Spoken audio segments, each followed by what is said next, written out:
small plastic particles lying on the ground.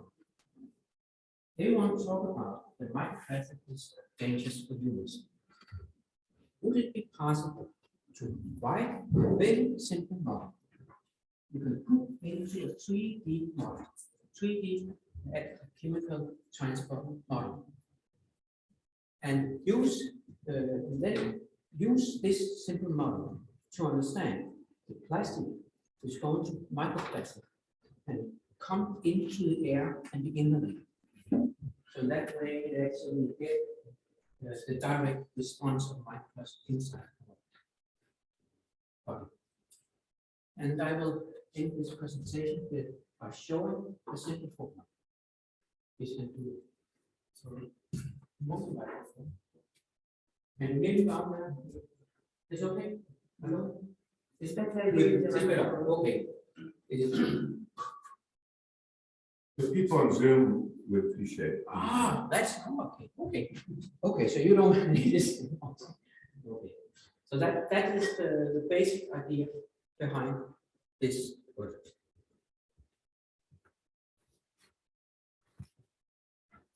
And here you can see that is actually the lab which this was a room which was completely teared down and we built it up from the beginning. And up over here we have a different kind of analytical equipment. We have also a set there, so we can go down and look actually on the different atoms of our things. Here, that is our climate chamber, and I have a group of people, and I always say I want that this is full, always, because it takes some time when you put something in there before we get something out. And so now here we have some sand with some different kind of materials we're looking at, and this is actually what we call what I have here today. One bit we have this, and the idea was that you see them now under this corona time. We have actually this line everywhere, and we will have some kind of impact. So we actually start by putting it in. It's not completed, it's still lying in there. And you can see up here on this part here, you see that actually this movement has been destroyed pretty much. We also observe actually in the chamber that because we also have air in there, so it's just start flying around. And it's always this, I think experiments is good, it's very valuable. Theoretical approaches is good, it's very valuable. But what is the best of all is to work these two together to get a full understanding of what are our problems. And that's actually why we have this. We have these experiments here, and then afterwards we actually try to see can we actually modeling that to get up some extra information.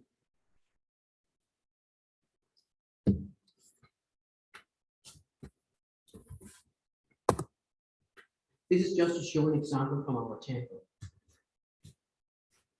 And I've written here, isn't it? No, the slide is from France, close to Marseille. We use that site always because when you use these chambers, there is some standards people is using all over the world. And we have chosen the standard which is closest to Denmark. So therefore we always run in Marseille.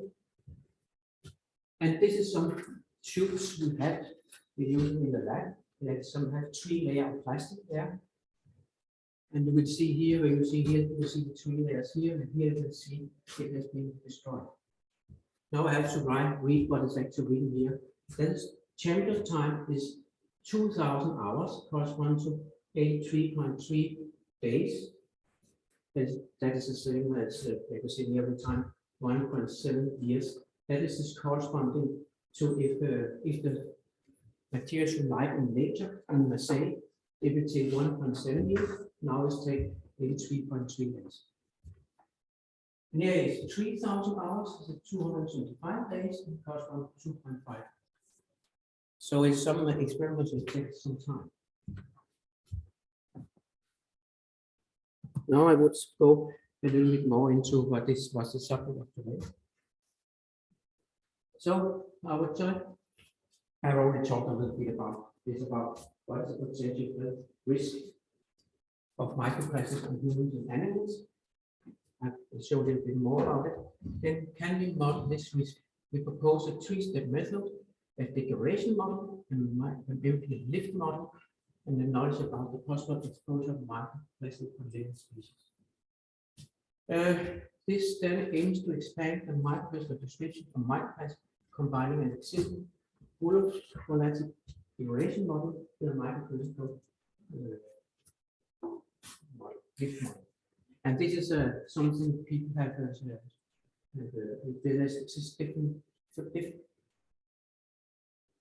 different models you can do. So then we have taken from someplace.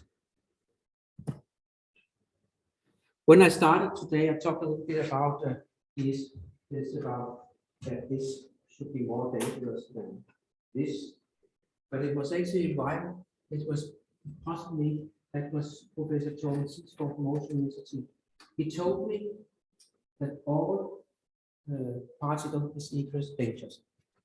And what I don't understand why they can say that is because anthropogenic plastic, such as soot, as it starts, is not very soluble.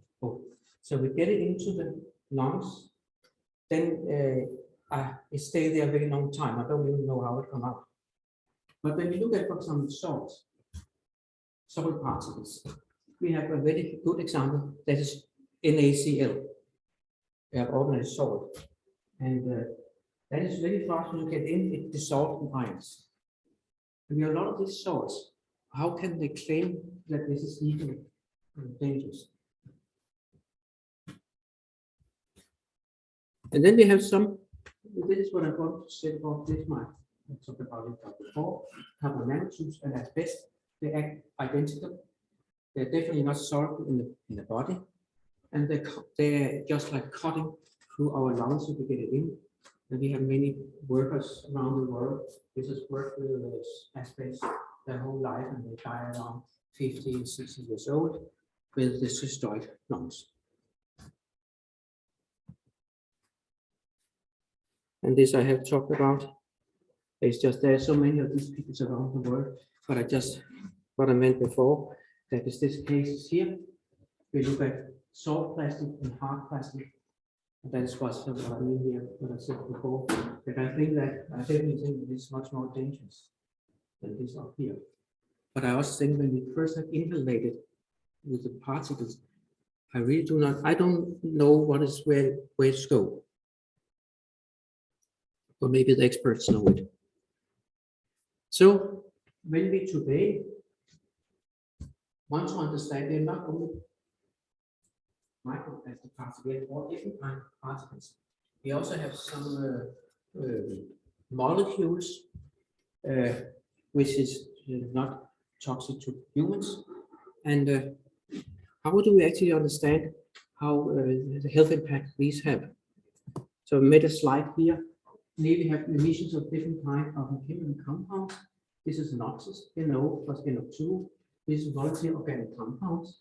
This is sulfur dioxide, this is ammonia, carbon monoxide, and that is our particles we have down here. You can see here, that is our emissions. That is what can be modeled in air quality models. You can see they are more or less repeated, many of them. And over here, we have those health effects. And different kind of organizations already today measure which impact it has on human health. Microplastic is not in there yet, because this is, first of all, it's difficult to actually understand the source. And second, I think we need some understanding of the health impact here. So when you look at what you do from the EU, that is actually not here. Different kind here I have repeated here chemical compounds again. You can see here. We look at MP2, where also would be here, where I put in microplastic. You can see here with respiratory diseases and diabetes and impacts on the lungs. But you already see when you look up here, ozone, I think most of the cities we are living in, sometimes they come out with ozone alerts, where we have very high ozone concentrations, and it has a kind of acid character. So when you get too high ozone into your lungs, it can destroy your lungs. People actually calculate these levels, and then they try to look at the health effect on these. And it's just you have here your air quality, you have your emissions, you treat it in an air quality model, you get a concentration distribution, then you add where people live in, and then you calculate the exposure, and then you have some closed fund function which show the effect of you, and then you get the health effects here. Different people is doing that, different groups, and here I have a picture from the European Environmental Agency, and it's saying up here you can read years of lost life per 100,000 population. And you can see where we are here today. We should not stay here too long time because it's here. And it's some of the worst places to be. Unfortunately, I live here. That's a good place. So people make these kind of calculations. That is only of MP2, and I have here is another study which I did together with a group I work in before I come to university, and that is actually the number of cases of premature death in Europe, and that's from 2014. And you can see here actually okay, is very good. So some things like this is modeled today.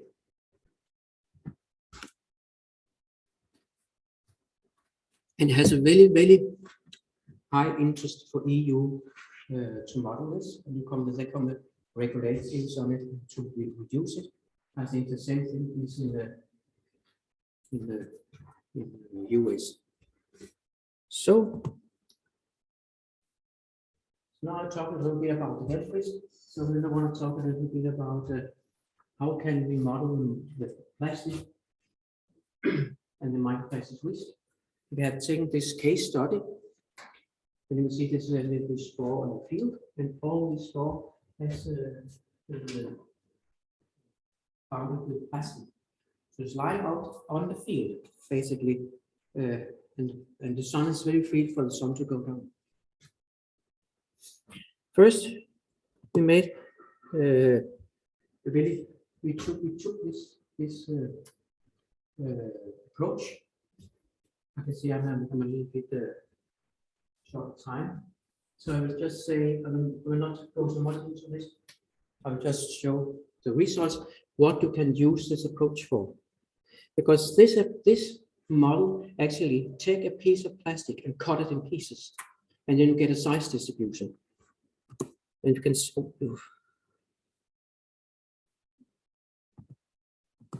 And here you have the size distribution, and here is the after 1 year, 20 years, 40 years, 60 years, 80 years, and 100 years. So it's after 1 year, and it's a normal distribution. So it goes something like this. So you can see already after 1 year, you already have some of the low fractions of microplastics, which is those who can go deepest into the lungs and have a most worth effect. And that was a paper we published in 1 year ago. So what I did, I just made a very simple model. Many people know that from high school, I think. But the difference between this model and the high school model is that here I include air resistant, because when I did in high school, it's we were non-air resistant, which makes it very easy to solve. But still, I can solve it. This formula, I can solve this problem exact. Basically, that's what I did, and I have a lot of weather data, and I actually, based on all this data, I have the Reynolds number to understand if it's the flow in the air is laminar or not. And it shows up due to this Reynolds number that it is. And then, of course, we have also this what is the upper part, and of course, I have the gravitation. And then I solve this one, and I get this closed formula. That is the max height of the microplastic will get when it is exposed to emission velocity. That is what I want, because in that way, I have a formula I can directly put into a 3D model. And this way, it will be very, very easy to model the effect that microplastic could have on people. This was done. We also this work was done because of the density we want to do, and based on that, we could actually make this called a environment plot.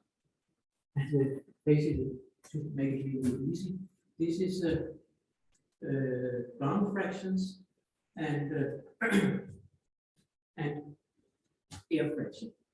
So when you look at this, we have the concentrated in here. So you see what is going in the air. That is actually what we describe as orange and red. So that way it distinguishes. So in that way, we can actually pick up all the particles which is gone into the air. In that way, we can then put our dose response functions on and calculate the health impact. So I think now it just is a summary, but I don't know if I think I said enough. So you can read it, and then if you have some questions, I'm willing to ask questions.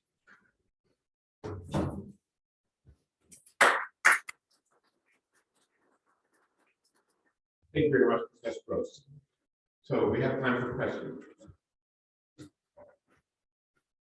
I have a question. So besides